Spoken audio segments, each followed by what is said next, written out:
सरस्वतीच्या मातेला वंदन करतो आणि भारत हा जो देश आहे, खरं पाहिलं तर भारतामध्ये गुरु परंपरा ही महाभारतापासून सुरू आहे.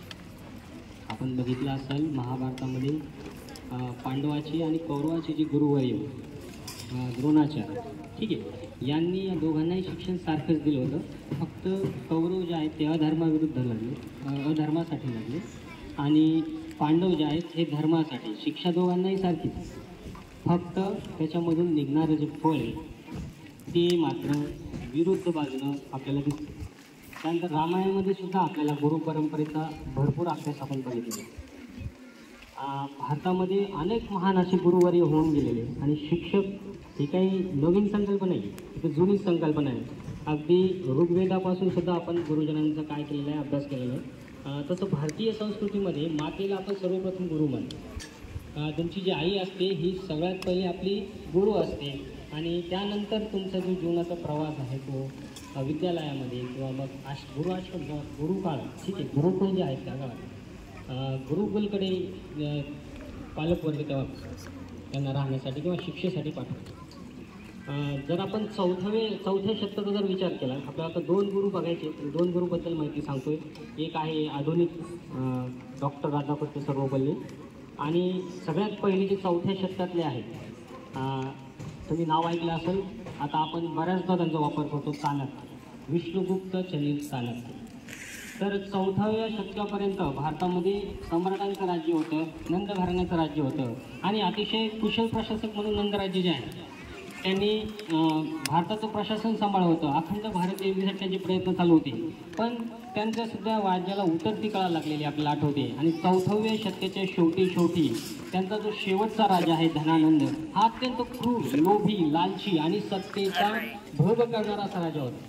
आणि त्याने तुम्ही जर बघितलं असेल धारावाहिक मालिका, त्या मालिकेमध्ये आपण बघितलं की त्यांच्या राजदरबारामध्ये विद्येचं एक सत्र चालवलं असतं, आणि त्या सत्रामध्ये तो नशेच्या आहारी गेलेला राजा त्या चाणक्याला लाथ मारतो.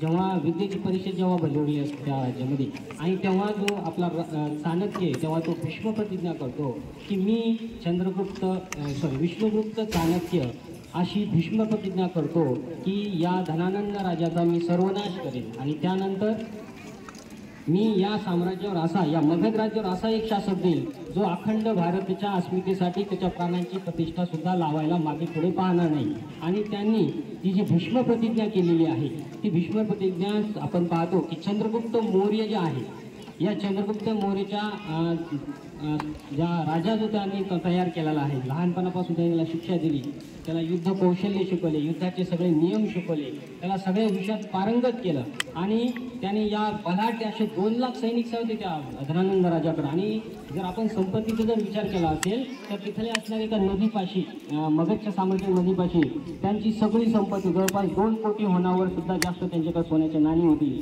एवढ्या धनाढ्य राजाला त्यांनी काय केलेलं आहे, पराभूत केलेलं आहे. तो एक शिक्षक होता, हे महत्त्वाचं आहे की एक शिक्षक काय करू शकतो. तर त्यांचं एक वाक्य आहे, शिक्षक साधारण नाही होता, प्रलय और निर्माण उसकी गोद में खेळा करते.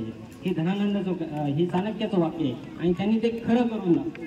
आणि त्यांनी शिक्षकाप्रती असणारे जे काही उत्तरदायित्व आहे, जे आजच्या घडीला आपण विसरून चाललेलो आहे, ते सुद्धा फार महत्त्वाचं आहे. की शिक्षकाचं काम काय आहे की राष्ट्रपती असणारी जी भक्ती आहे किंवा राष्ट्रभक्ती आहे, राष्ट्रप्रेम आहे, अखंडत्व आहे, यासाठी शिक्षकांना सर्वतोपरी काय असायला पाहिजे, तयार असायला पाहिजे. अशी पिढी घडवायला पाहिजे की जी पिढी आपल्या समृद्ध भारताला आणखीन वरच्यावर उंच स्तरावर नेण्यासाठी प्रयत्न करते. आता आपण बघूया आधुनिक शिक्षकाचे जे ज्यांच्यासाठी आपण आधी जयंती साजरी करतोय 5 सप्टेंबरला, राधाकृष्ण सर्वपल्ली राधाकृष्ण यांची. त्यांच्या जीवनावर फक्त 2 प्रसंग सांगतो आणि माझे शब्द संपवतो.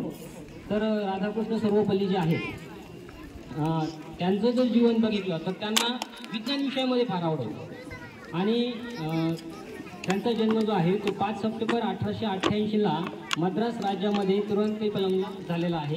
आणि त्यांचं घर जे आहे एकदम साधारण घरात त्यांचा जन्म झालेला आहे, पण त्या विद्यार्थ्याला विज्ञान विषयात फार आवश्यक होती. जेव्हा ते शिक्षणासाठी महाविद्यालयात गेले, आणि महाविद्यालयात त्यांच्यासोबत एक घटना घडली, प्रसंग आला की त्यांचा जो चुलत भाऊ आहे, चुलत भाऊ त्याच्या भेटीला तिथं उरून आला, आणि घडला असं की ते जे चुलत भाऊ होतं त्यांचा तो दर्शनशास्त्र म्हणजे फिलॉसॉफी या विषयाचा अभ्यास होता आणि त्यांच्या बोलण्यामध्ये त्यांचं पुस्तक फिलॉसॉफीचं त्याच्या घरी विसरलं गेलं आणि राधाकृष्ण यांनी ते पुस्तक रात्रभरामध्ये वाचलं आणि त्यांच्या मनामध्ये हृदय परिवर्तन झालं आणि तेव्हापासून त्यांनी फिलॉसॉफी या विषयामध्ये पूर्ण MA हा विषय पूर्ण केला आणि त्यानंतर त्यांच्या त्या ज्ञानाचा जो सागर आहे हा दिवसेंदिवस वाढत गेला आणि त्यांनी जवळपास भरपूर अशा पदव्या गेल्या. त्या पदव्यानुसार त्यांना पुढं कलकत्ता इथं व्हाईस चान्सलर म्हणून नेमणूक झाली. तेव्हाचा एक प्रसंग सांगतो. तर व्हाईस चान्सलर प्रसंगी त्यांची निवडणूक झाली. ते शिक्षणामध्ये फार हुशार होते, विद्यार्थ्यांचे अतिशय प्रिय होते आणि त्यानंतर त्यांचं जे प्रमोशन आहे किंवा ज्यांची बढती आहे ती आणखीन एका दुसऱ्या मोठ्या पदावर झाली आणि त्यांना तिथून निरोप समारंभाचा कार्यक्रम दिला गेला आणि निरोप समारंभासाठी जेव्हा पूर्ण कार्यक्रम झाला तेव्हा घोडागाडी जी असते त्या काळात काही वाहनं बस वाहतूक कार वगैरे नव्हते. घोडागाडीनं त्यांना स्टेशनपर्यंत सोडायचं होतं. तर तिथं अक्षरशः त्या टांग्याचे घोडे काढले गेले आणि विद्यार्थ्यांनी तो जो घोड्याची जागा घेतली आणि त्यांना रेल्वे स्थानकापर्यंत पोहोचवण्याचं काम त्यांच्या विद्यार्थ्यांनी त्यांना केले.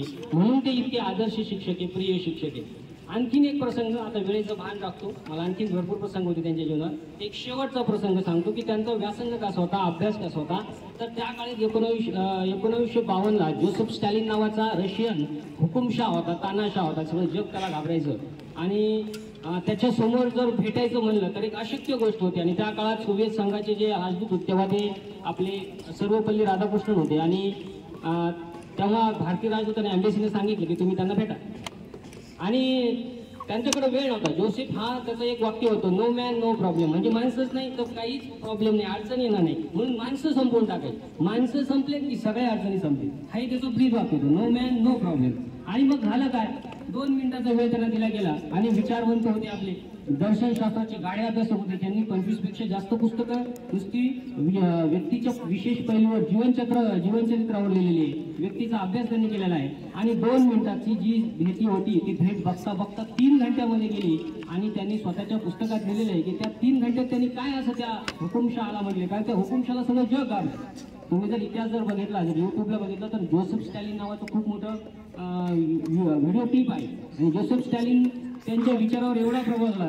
त्यांना काय सांगितलं तर सम्राट अशोक जेव्हा कलिंगाचं महायुद्ध झाले आणि त्या महायुद्धानंतर जे नरसंहार झाला होता त्या नरसंहारातून पूर्ण हृदय परिवर्तन त्या अशोक सम्राटाचं कसं झालं आणि त्यांनी कशा प्रकारे मग शांततेचा मार्ग निवडला असं त्यांनी जोसेफ स्टॅलिनला समजून सांगितलं. तर एवढा त्याच्यावर प्रभाव पडला त्या जोसेफ स्टॅलिनवर की त्याच्या पुढे ते काय झाले, नम्र झाले, विनम्र झाले, त्याच्या पुढे ते नतमस्तक झाले. एवढे आपले राधाकृष्ण स्वामी सर्वपल्ली जे आहेत हे विचारांना उत्तुंग होते. त्याच्यामुळे त्यांचा आपण दिवस हा शिक्षक दिन म्हणून साजरा करतो. त्यानंतर भारताचे पहिले उपराष्ट्रपती, संविधान सभेचे सदस्य, विश्व अभ्यास आयोग समितीचे सदस्य, त्यानंतर अभ्यासपूर्ण गठन समितीचे अध्यक्ष आणि दुसरे राष्ट्रपती म्हणून 1962 ते 1965 काळ आहे. तो काळ भारताचा सगळ्यात युद्धाचा काळ म्हणतो, कारण त्या काळात 2 युद्ध झाली. एक पहिलं युद्ध झालं आपलं चीन सोबत, त्याच्यामध्ये आपण हारलो आणि दुसरं युद्ध झालं 1965ला पाकिस्तान सोबत. आपण युद्धातून नेमकं बाहेरच पडलो होतो की लगेच पाकिस्ताननं आपल्यावर आक्रमण केलं आणि त्या युद्धामध्ये राधाकृष्ण सर्वपल्ली राष्ट्रपती होते आणि नेमकंच लाल बहादूर शास्त्री यांचं निधन झालं होतं. ताश्कंद कलारमध्ये आपण काय झालं होतं, लाल बहादूर शास्त्री यांचं काय झालं ते मृत्युमुखी म्हटले होते आणि त्यांची सगळी जबाबदारी जी राष्ट्राची आई राधाकृष्ण सर्वपल्ली यांच्यावर आली होती आणि त्यांनी सांगितलं की भारत कोणत्याही धमकींना भिगा घालणार नाही. भारत आता स्वतंत्र राष्ट्र आहे आणि तो एक सक्षमशील राष्ट्र आहे आणि अशा प्रकारे त्यांनी पाकिस्तानचा पराभव केला. अशा या महामानवाला, या बळकट असणाऱ्या विचाराने, व्यासंगाने, साहित्यिकाने आणि आपल्या गौरवशाली स्वतःच्या बुद्धिमत्तेने जगाला प्रकाश दाखवणाऱ्या या साहित्यिकाला मी नमन करतो. आणि 17 एप्रिल 1975 साली 87 वर्ष या माणसानं आयुष्य जगलंय आणि आयुष्यातला जास्तीत जास्त जो वाटा आहे हा देशासाठी दिला, सिंहाचा वाटा या देश जगण्यामध्ये. अशा महामानवाला विनम्र अभिवादन करतो आणि माझे शब्द संपवितो, शब्दाला विराम करतो. जय हिंद, जय भारत, जय महाराष्ट्र.